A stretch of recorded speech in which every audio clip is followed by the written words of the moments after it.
Tell us a little bit about the writer's room. Okay. I've talked to a couple of classes about this. In TV, the writer's room is what sort of is the creative engine for TV shows. And it is absolutely just about the greatest place to be. Because you're in a room, they feed you whatever you want all through the season. You're with you always put on about 20 pounds during the course of a writing season because you're sitting around on couches, on chairs.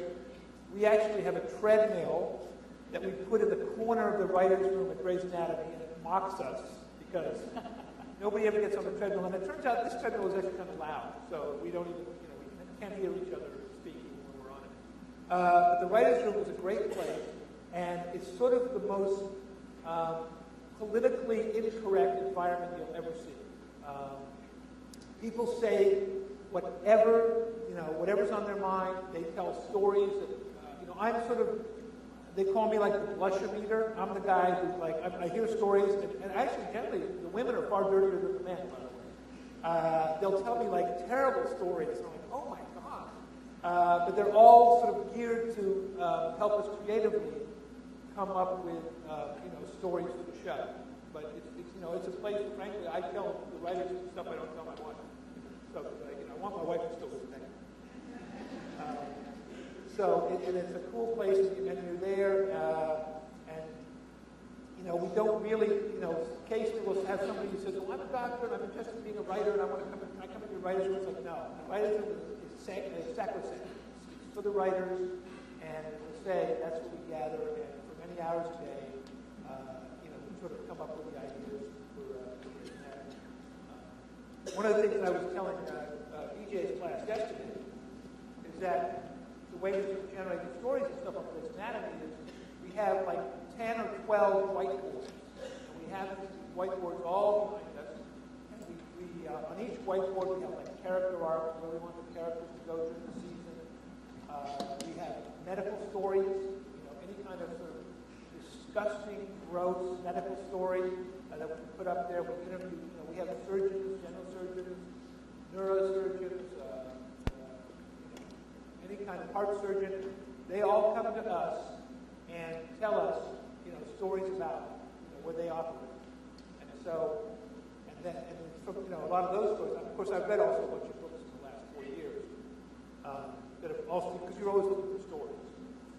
But we had a neurosurgeon who came in last week. He told us a story about one time a fly got into the operating room. And it's like, what do you do in the most sterile environment? If somebody's brain is open and there's a fly there, and all these surgeons are trying to slide it away. Which is a story that we're like, okay, we're going to use that story. It's a great story. We're going to use it. We had another story, and he told us this brain surgeon. He was so arrogant. It was spectacular, and he was. Because I would sort of ask him a question.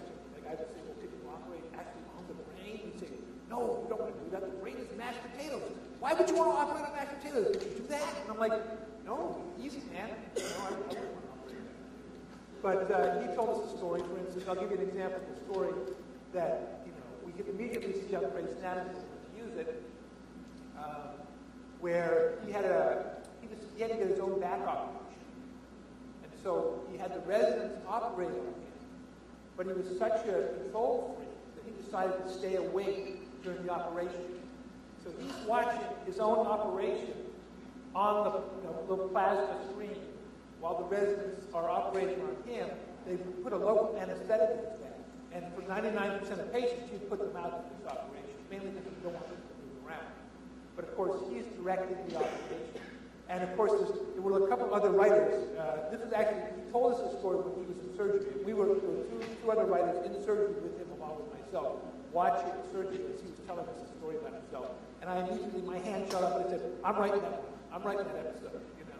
So we're always getting stories from doctors. We have a research department as well that's always researching things on the internet. And of course, wherever we can, our own personal medical stories, we'll go. One of our writers is a hypochondriac, terrible hypochondriac, we did a hypochondriacal patient this year, and the hypochondriac patient gave beautiful speech that we'd already heard from the writers. The writers were talking about our own hypochondria. Every little mole is some four-stage cancer, stage 4 cancer. Anyway, so we're always sort of coming up with